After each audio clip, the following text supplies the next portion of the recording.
Ultimately, this film suffers from what many indie films, and studio films for that matter, suffer from. The writer loves their main character so much that we never learn who they really are. The real fiction here is in the trailer. I was really looking forward to this film. I love Jeffrey Wright, love subversive concepts and subversive comedies, love stories undermining groupthink, especially when it is so self-righteously hypocritical. I do not, however, love to be hoodwinked. I do not love the bait and switch, and that's what American Fiction is. The film, directed by Cord Jefferson, is a low-budget rom-com/family melodrama with a thin veneer of half-baked social commentary pasted over it. It involves literary professor and novelist Thelonious Monk Ellison, who is forced to take a leave of absence from teaching because he's nearly canceled by students for making them read some Southern Gothic literature that has some unpleasant racist words in it. As an aside, I still don't know why when the student says regarding the titular epithet with, "I find that word offensive," the main character didn't respond with, "Yeah, I'm sure we all do. That's not the point. We're focusing on the material." Or maybe it was the point, depending on where his lecture was going. Anyway, he uses the time off to promote his new novel at an upcoming book fair. Although critically acclaimed, Monk's writing is not a commercial success, and publishers frequently criticize it for not being, quote-unquote, black enough. While speaking on a panel at the book festival, he sees where all the festival goers' attention is, and it's focused on another novelist's ham-fisted tome on the black experience, Weeze Lives in the Ghetto, by Santara Golden. It's the type of novel our main character finds pandering and insulting, as it's full of black stereotypes, and really only serves to ameliorate white liberal guilt, or even worse, fetishize a small part of the black experience.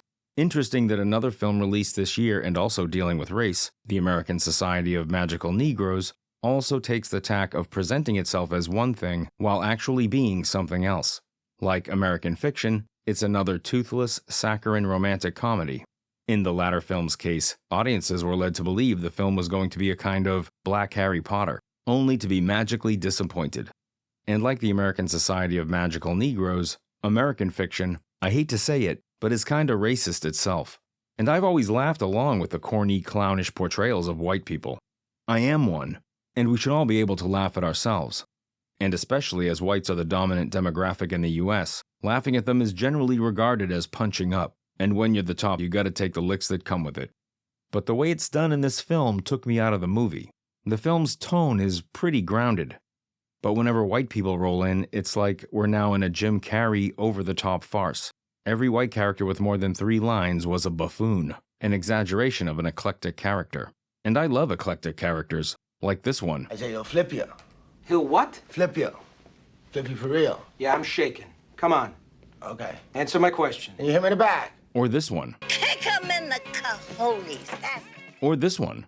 Heaven in the title? Far From Heaven, Days of Heaven, Gates of Heaven, Heaven's Gate. Heaven Can Wait, 1943, directed by Ernst Lubitsch. Or this one. I do my best thinking on the bus. That's how come I don't drive, see? You don't even know how to drive. I don't want to know how. I don't want to learn, see?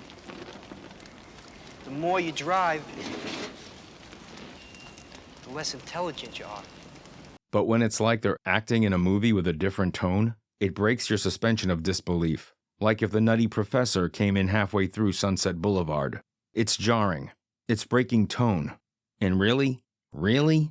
You don't know any grounded white people that could be funny or interesting or poignant to your story? You gotta get out more, Cord. I suggest working at an Amazon warehouse for a year. Or join the Merchant Marine. Back to the film. Frustrated with his lack of success, coupled with the critical and commercial triumph of Golden's Weeze Lives in the Ghetto, Monk writes his own satirical version of that type of novel and submits it to his literary agent. But surprise, publishers love it and offer him $750,000. Now we enter forced movie logic. And also, from here on out, things will get a little spoilerish. Monk's mother needs to go into a nursing home, but they're expensive and he's broke. And yet, in a scene you'll only find in an underwritten indie film, he rejects the publisher's offer. Who in their right mind rejects a windfall of almost $1 million when you're broke and have a sick parent? Underwritten movie characters, that's who.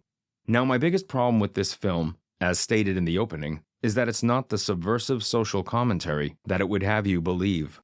I didn't measure the exact time, but the vast majority of the film centers around Monk's family melodrama.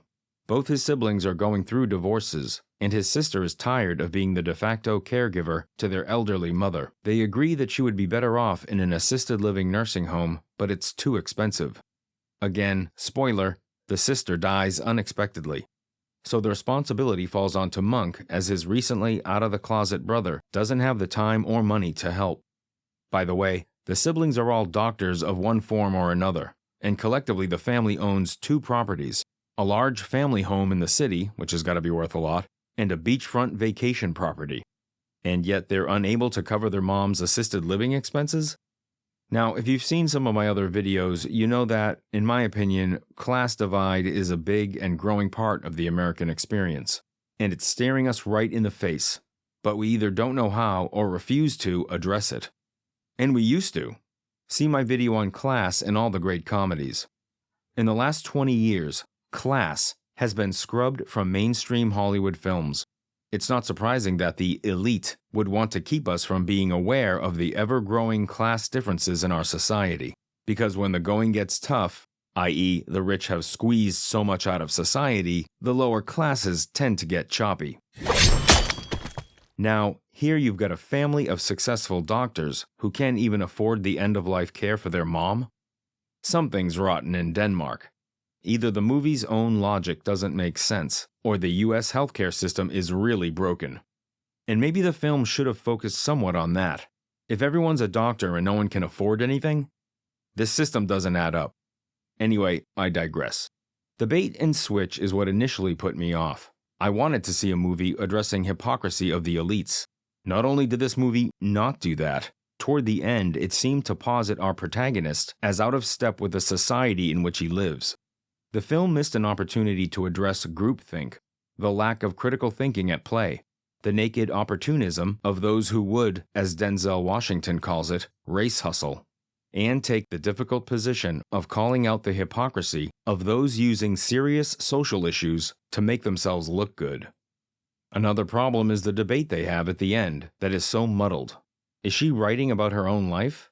There's too much that's unclear to the audience for us to fully be invested in the joust, or even to understand what is being referred to. Now, I always like to say something positive. What I liked? Love seeing Keith David. The man's a national treasure.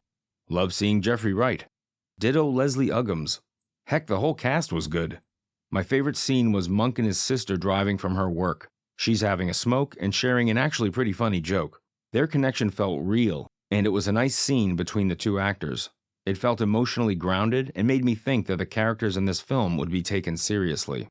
And finally, I liked the premise that hooked me in, ... but it quickly took a back seat to the family melodrama surrounding the aging mother. And worse, the film toward the end seemed to abandon its position of calling out hypocritical upper-class white liberals who wallow in these pandering, quote-unquote, black experience narratives, simply to make themselves feel better. The film became weak tea, abandoning a position to take none at all. Then to double down on the hypocrisy, the race-hustling author we're introduced to in the trailer ends up being a voice of reason to Monk later on, to the point where she complains that Monk's novel is pandering trash. He agrees, but when he asserts that hers, Weeze Lives in the Ghetto, is also trash, she disagrees. She states that she is simply giving an audience what it wants, and that the key difference is that she researched her work. I'm not sure how research justifies pandering stereotypes, or if it justifies feeding schlock that reaffirms those stereotypes to a racist upper class. Now, having that author be a character in a movie is great, as long as the character is called out for it and the issue is addressed in some way. Not our main character is chastised and then offers no reasoned response. Isn't he an academic? He's literally a literature professor, and he has no rebuttal to her assertion that her work is valid because it's giving the audience what it wants. If anything, she's wasted her time, as the same audience who loved her novel praises his. It was a good scene with 2 characters jousting, but it just ends. There's no real resolution or feeling that our main character has gotten his point across, or that she's successfully countered him. My mind raced with possible responses. You're exploiting the misery of others for financial gain? The road to hell is paved with good intentions. And pornographers could say the same thing. They're just giving an audience what it wants too. Ultimately, this film suffers from what many indie films, and studio films for that matter, suffer from. The writer loves their main character so much that we never learn who they really are. They fail to put them into any real harm or raise the stakes on them to such a degree that might force them to make really bad decisions. As Monk's love interest in the movie says to him at one point, "You're a writer. You can't write interesting characters and be critical of every bad decision they make." Oh, my lady, if only it were so. In fact, as a writer, you're supposed to be an angry god to your characters and put them through hell, not usher them along through a meandering narrative, holding their hand and then presenting them with easy solutions. But hey, if you like middle, upper middle class black family melodramas, this might be the film for you, but not for me. The trailer wrote a check for social commentary that the film could not cash. Thank you for clicking in. I love doing these reviews. I love reviewing comedies and breaking down story. I just don't have the time, working a day job, to get to all the ones I want to. So let me know in the comments which ones you'd like to see me review, and I'll do my best. Thank you. He made me do it. He told me to do it. Please, move back.